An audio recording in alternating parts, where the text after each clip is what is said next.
ডাইনি লোকে সোনা নামের একটি তোতলা ডাইনি থাকতো। সোনা নিজের মা বাবা মায়া আর ভোলুর সাথে থাকতো। তোতলা ডাইনি খুবই ভালো ছিল, আরো সবার সাহায্য করত।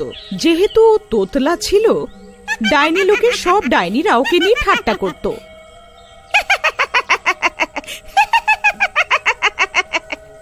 সোনা ডাইনি একটি অনেক গরিব পরিবারের ছিল। সোনা ডাইনির পরিবার খুব কষ্টে ডাইনির লোকে বসবাস করত। সোনা ডাইনির কাছে অনেকগুলো ছাগল ছিল। ও তাদেরকে চড়ানোর জন্য রোজ সকাল বিকেল নিয়ে যেত।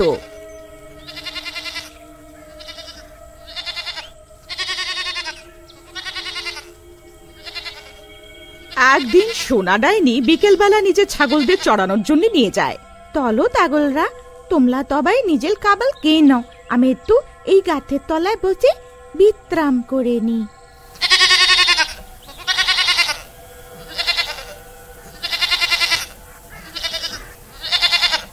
সোনা এইটা বলে একটা গাছের তলায় বসে বিশ্রাম করতে থাকে, আর ওর ছাগলরা নিজেই ঘাস চড়তে থাকে।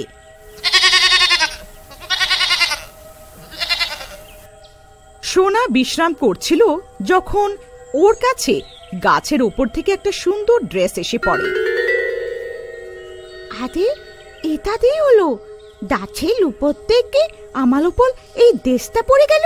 সোনা জোরে জোরে চিৎকার করে, তে আছে এই ড্রেসটা আমার উপর ফেললো। সোনার অনেক চেঁচানোর পরেও কেউ গাছের থেকে বেরিয়ে আসে না। তেমন হয় যদি এই ড্রেসটা আমি ধলে নিয়ে যাই, এখন তো ঘরে কি ডাইনি মাই বলবে এটা কি করার আছে। সোনা ডাইনি নিজের ছাগলদের চড়িয়ে সেই ড্রেসের সঙ্গে বাড়ি ফিরে যায়। ও বাড়ি গিয়ে মাকে সব ঘটনা জানায়। মা আমি গাছের তলায় বসে বিশ্রাম করতেলাম, তখনই এই ড্রেসটা আমার উপরে এসে পড়ে গেল। কোনো ব্যাপার না মা, তুই চিন্তা করিস না। আমরা কালকে রানী ডাইনির কাছে যাব আর ওনাকে ড্রেসটা দিয়ে দেব। এই ড্রেসটা জারি হবে, ডাইনি রানী তার কাছে দিয়ে দেবে। আমার গুরুমা ডাইনির উপরে অনেক বিশ্বাস। পরের দিন মায়া নিজের মেয়ে সোনাকে সাথে নিয়ে রানী ডাইনির কাছে চলে যায়। গুরুমা, আমার মেয়ে সোনা কাল বিকেলে ছাগলদের চড়াতে গেছিল, তখনও একটি গাছের তলায় বসে পড়ে, তখনই ওর উপরে এই ড্রেসটা এসে পড়ে। একদম ঠিক বলতে আমার মা। গুলমা কাল রাতে আমার সাথে এলুমি হয়েছে। গুরুমা, আমরা তো একটা গরিব পরিবারের, নিজেদের ছাগলদের লালন পালন করি, ওদের দুধ সব ডাইনিদের বিক্রি করে নিজেদের বসবাস অনেক কষ্টে করি। এত দামি ড্রেসের আমি কি করব? আর না তো এই ড্রেস আমরা আমাদের টাকা দিয়ে কিনেছি। গুরুমা, এই ড্রেস জারি হোক, তাকে ফিরিয়ে দাও। আরে এই ড্রেস তো আমারই, আমি বাটান লোকে এই ড্রেস একটি দর্জিকে দিয়েছিলাম। ও এটা ফেরত দিতে আসতে হয়তো মাঝ রাস্তায় সোনার উপরে পড়ে গেছে। আরে বা, এটা তো খুবই ভালো কথা গুরুমা, যে আপনার এত দামি আর সুন্দর ড্রেস আর কোথাও না, সোনার উপরে এসেই পড়েছে। হ্যাঁ মায়া, তুমি একদম ঠিক বলেছ। এই ড্রেসটা কোনো সাধারণ ড্রেস না, এটা বিষ পূরণ করা ড্রেস। আরে বা গুরুমা, এই ড্রেসটা তো আগেই আমার অনেক সুন্দর লাগছিল, এখন আপনি এই ড্রেসের বিশিষ্টতা তো বললেন, এখন তো আমার ড্রেসটা আরো ভালো লাগছে। কিন্তু মায়া, তোমার সততায় আমি অনেক খুশি হয়েছি। আমি জানতাম না যে আমার ডাইনি লোকে সৎ ডাইনি এখনো রয়েছে। আরে গুরুমা, আপনি কেমন কথা বলছেন? আমরা এই ড্রেসটা ফেরত না দিয়ে কি করতাম? রানী ডাইনি মায়া আর ওর মেয়ে সোনার সততার কারণে অনেক খুশি হয়ে যায়, আর ওই জাদুই ড্রেসটা মায়াকে দিয়ে দেয়। এই নাও মায়া, এই ড্রেস তুমিই রেখে নাও। আমি তোমার সততায় খুব খুশি হয়েছি। আমি চাই যে এই ড্রেসটা এখন তুমিই রাখো। তুমি এই ড্রেস দিয়ে যা উইশ চাইবে, এই ড্রেস তোমার সেই উইশ পুরো করে দেবে। ব্যাস, এইটা মনে রেখেও যে এই ড্রেসটা একদিনে শুধু একটা উইশই পূরণ করে, তাই তুমি অনেক ভেবেচিন্তে উইশ চেও। মায়া আর সোনা রানী ডাইনির কথা শুনে অনেক খুশি হয়ে যায়। হ্যাঁ রানী ডাইনি মা, আমরা মনে রাখবো। আর হ্যাঁ, তুমি এই ড্রেসের শক্তির ভুল ব্যবহার করবে না, না হলে এই ড্রেস নিজের থেকে তোমার কাছ থেকে উধাও হয়ে যাবে। ঠিক আছে ডাইনি মা, আমরা এই শক্তির ভুল ব্যবহার করব না। রানী ডাইনি মায়ার হাতে সেই জাদু ড্রেসটা ধরিয়ে দেয়। ড্রেস নিয়ে মায়া আর সোনু খুশি খুশি ওদের বাড়ি চলে যায়। বাড়ি ফিরে সোনা নিজের ডাইনি মা মায়ার সাথে কথা বলে। আলে মা, আজ তো আমাদের জন্য খুব খুশির দিন। আমরা এখন যা চাইবো আমাদের মনের কথা এই ড্রেসটাকে বলে পূরণ করতে পারবো। হ্যাঁ মা, তুমি একদম ঠিক বলছো, কিন্তু তোমার মনে আছে রানী ডাইনি মা কি বলেছেন? এই ড্রেসটার আমরা কোনো ভুল ব্যবহার করতে পারবো না, না হলে এই ড্রেসটা আমাদের হাত থেকে চলে যাবে। হ্যাঁ মা, আমার তব মনে আছে, আমি এমন কিচ্ছু করব না যাতে এই ড্রেসটা আমরা হারিয়ে ফেলি। এইটা বলি বুদ্ধিমানের মতন কথা আমার সোনা ডাইনি। মা, এই ড্রেসের টুচি যে আমরা আজ পার্টি করব। আমি অনেক দিন ধরে কিন্তু ভালো খাবার খাইনি। আচ্ছা মা, আজ তোমার প্রথম উইশ পূরণ করা হবে। আসতে দাও সন্ধেবেলা তোমার ভূত বাবাকে, তারপর আমরা তিনজনে মিলে রাতের খাবার খাবো। সন্ধেবেলায় তোতলা ডাইনি সোনার বাবা ভোলা নিজের কাজ থেকে ভিড়ে ঘরে আসে। আরে মায়া, আজ আমি ক্লান্ত হয়ে গেছি।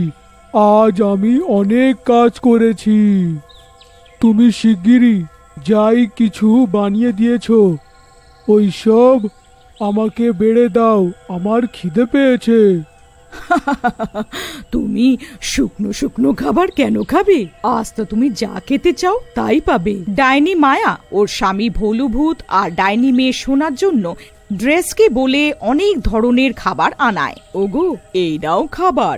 ভোলা খাবার দেখে অনেক অবাক হয়ে যায়। ও দেখে যে খাবারে বাটার চিকেন, মেটে, রক্তের স্যুপ আরো বিভিন্ন ধরনের খাবার ছিল। আরে, আজ এতগুলো খাবার কি করে তৈরি হলো? বাড়িতে তো আমি এতগুলো মাসকাবারি এনেইছিলাম না। আরে, আজ আমাদের উপর রানী ডাইনি মা প্রসন্ন হয়েছেন। উনি আমাদের একটা জাদুই ড্রেস দিলেন। সেই ড্রেস দিয়ে যা চাইবে সে আমাদের সব উইশ পূরণ করে দেবে। শুধু আমরা সারাদিনে একবারই উইশ চাইতে পারবো। ভোলা ভূত নিজের বউ মায়ার কথা শুনে অনেক খুশি হয়ে যায়। আরে বাহ, মনে হয় এখন আমাদের ভালো দিন এসে গেছে। এখন আমাদের বেশি সমস্যার মোকাবিলা করতে হবে না। ঠিক বলেছ তুমি। আচ্ছা, তো তুমি এই খুশিতে আজ এতগুলো সুস্বাদু খাবার বানিয়েছো?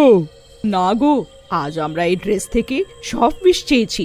যা আজ আমাদের ভালো মন্দ খাবার আছে, এই ড্রেস আমাদের মনের মতন খাবার প্রস্তুত করে দিয়েছে। ভোলা, মায়া আর ওর মেয়ে সোনা তিনজনে মিলে সেই রাতে অনেক ভালো ভালো খাবার খায়। পরের দিন সোনু ডাইনি লোকে নিজের অন্য বন্ধুদের সঙ্গে খেলা করে। সব ডাইনিরা মজায় মজায় সোনুকে মারতে শুরু করে। আলে, আমাতে মেরো না, আমাতে মেলো না। ওদের মধ্যে সোনুর একজন বন্ধু আশি ডাইনি। কি বলছিস সোনু? আরেকবার বলে দেখা। আলে, আলে, আমাতে মেলো না, মেলো না আমাতে। সব ডাইনিরা সোনুর তোতলা হবার কারণে অনেক মজা করত। এইটা দেখে সোনু ডাইনি অনেক জোরে জোরে কাঁদতে শুরু করে দেয় আর কাঁদতে কাঁদতে নিজের বাড়ি চলে আসে। বাড়িতে সোনুকে কাঁদতে ওর মা দেখে ফেলে। আরে সোনু, তোমার কি হয়েছে? তুমি এত জোরে কেন কাঁদছো? সোনু নিজের মা মায়া ডাইনিকে সব কথা বলে। সবাই আমার তোতলা আবাল মজা নেয়, আমাতে মালে। আমায় আজ আসি অনেক মেরেছে, অনেক মজা ললেছে। মায়া সোনুর কথা শুনে অনেক রেগে যায়। তুই চিন্তা করিস না মা, আজ আমি এই ড্রেস থেকে এই উইশটাই চাইবো যে তোর তোতলানো তোর থেকে যেন দূর হয়ে যায়, আর তুমি আমাদের মতন সাধারণ ভাবে বলতে শিখে যাও। হ্যাঁ মা, এটা তো অনেক ভালো আইডিয়া, আমি এটা তো ভাবিনি।